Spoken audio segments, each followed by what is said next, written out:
Hearing the word Sparta, we instantly picture invincible warriors in red cloaks, ready to stop whole armies alone. But how close is this to reality? Spartan history is filled with myths, some created by Spartans and others added by later writers. And of course, Hollywood. In the popular mind, the Spartan army seems like some kind of super powerful war machine where every warrior is a hero. But if you dig deeper, things turn out to be much more interesting. The Spartan army was truly unique, but its strength lay not only and not so much in the valor of individual soldiers, as in its organization, discipline, and ability to use allies. Greetings, you are on the Amazing History channel, and today we'll try to figure out what the real size of the Spartan army was, who it consisted of, how it was organized, and why. Despite the small number of citizens, the Spartans were still able to challenge much more numerous opponents.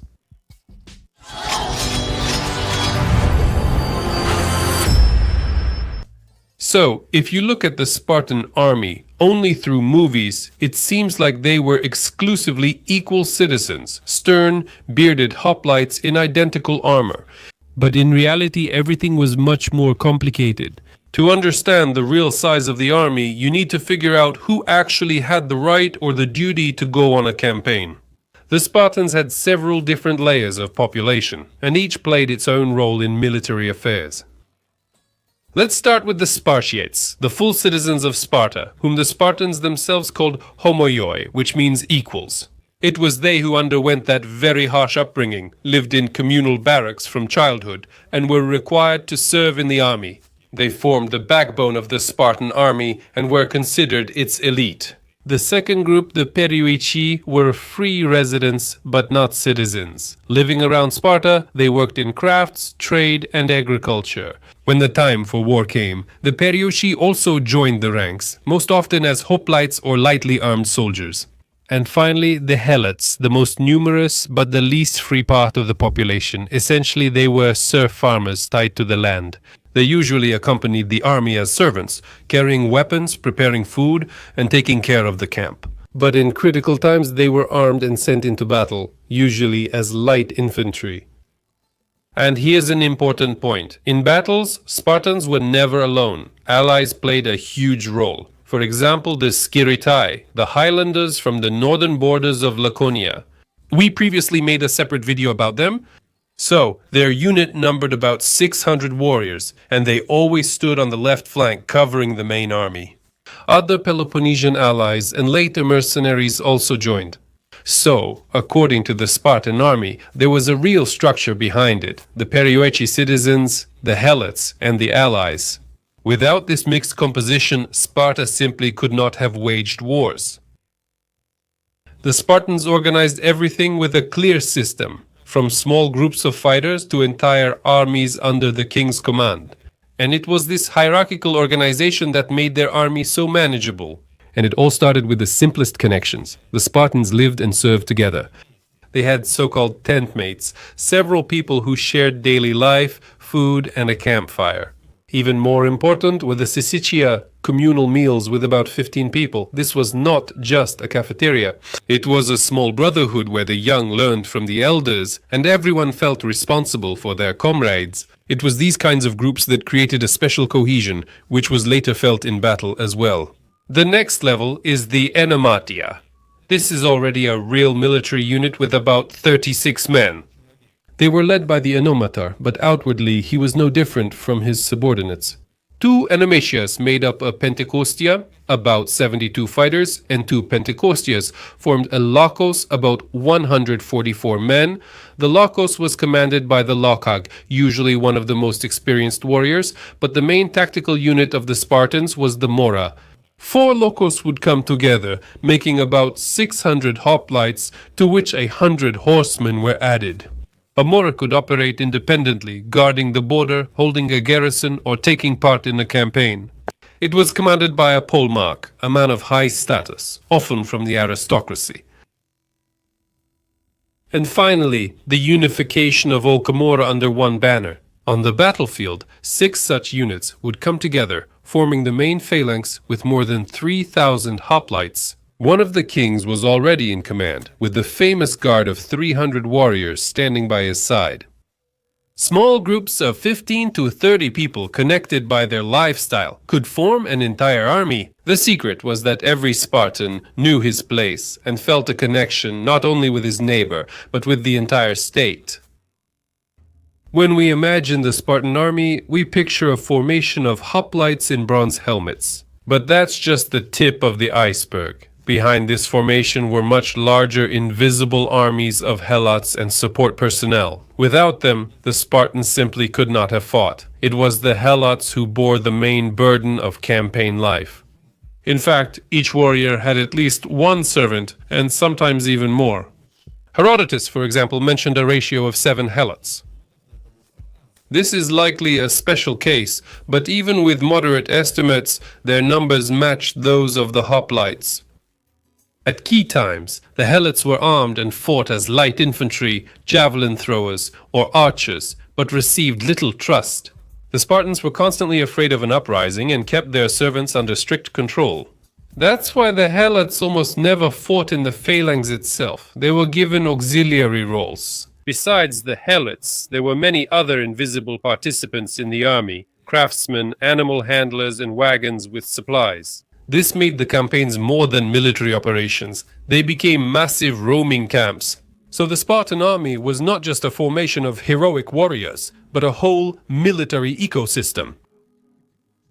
When we talk about the actual size of the Spartan army, it's important to remember that it was not a permanent professional army. In our understanding, the size of the army depended on the time, circumstances, and exactly who was called up for the campaign.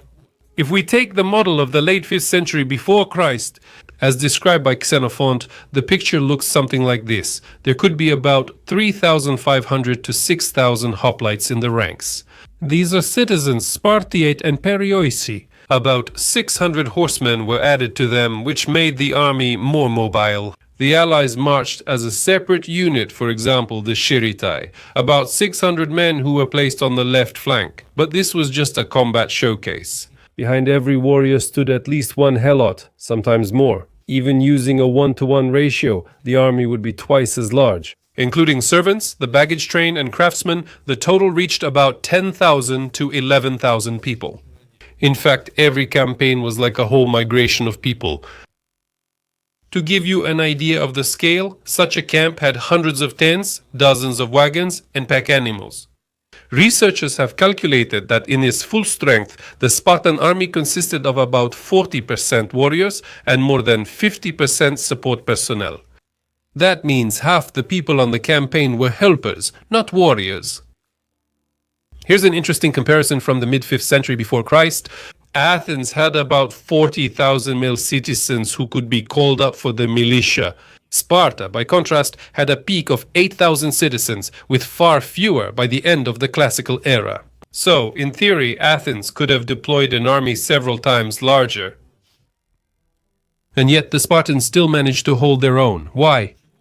The secret was that they knew how to use their Peresi and Helot allies, and most importantly, they had unique organization and discipline.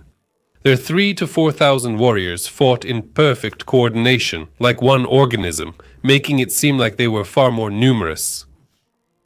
The Spartans differed from other Greeks not only in battle, but also in how they organized the daily life of their army. Their camp was not just a chaotic cluster of tents, it was a real military machine at rest. The commanders carefully chose elevated spots, hills, or slopes from which it was convenient to control the area, often near a river or a water source. The place needed to protect and allow quick troop assembly in case of alarm. The Greeks, unlike the Romans, seldom dug ditches or built walls. But the Spartans set up 2 rings of guards. The first was inside the camp. During the day, special sentries watched over the helots, and at night they were completely forbidden from approaching their sleeping masters. The second ring was farther away, on the hills and approaches. There, mounted scouts and allies like the Escarates were on duty, who could raise the alarm if the enemy appeared. Although no exact layouts of Spartan camps have survived, ancient authors noted that the Spartans were organized according to their units. Each mora or lokos had its own area and tent rows, forming streets that made walking and gathering people easy. The camp was like a small city. At the commander's signal, the soldiers woke, packed up tents, and the helots loaded belongings onto wagons. The column assembled. Unlike most Greek militias, which marched in a disorderly crowd, the Spartans maintained their formation even on the march. The cavalry and light infantry went ahead, followed by the king and his squad. Behind them, mora after mora, like bricks in a solid wall. This habit of order and discipline made their marches almost effortless. Even their enemies noted that the Spartans moved as if they were rehearsing for a parade, and it was this that inspired both respect and fear. And then came the moment for which the army had gathered: battle. The Spartans went into combat not as a crowd of scattered militiamen, but as a single mechanism. Their formation was based on the phalanx, a dense wall of shields and spears with each warrior protecting his neighbor. Spartans typically formed lines 8 to 12 rows deep, giving strength and pressure against enemies. The formation could also adjust its configuration. The commanders chose whether to make the phalanx wider but thinner or deeper but narrower. Most Greek armies moved into battle quite chaotically. By the time the column stretched out and everyone took their positions, the formation was already breaking.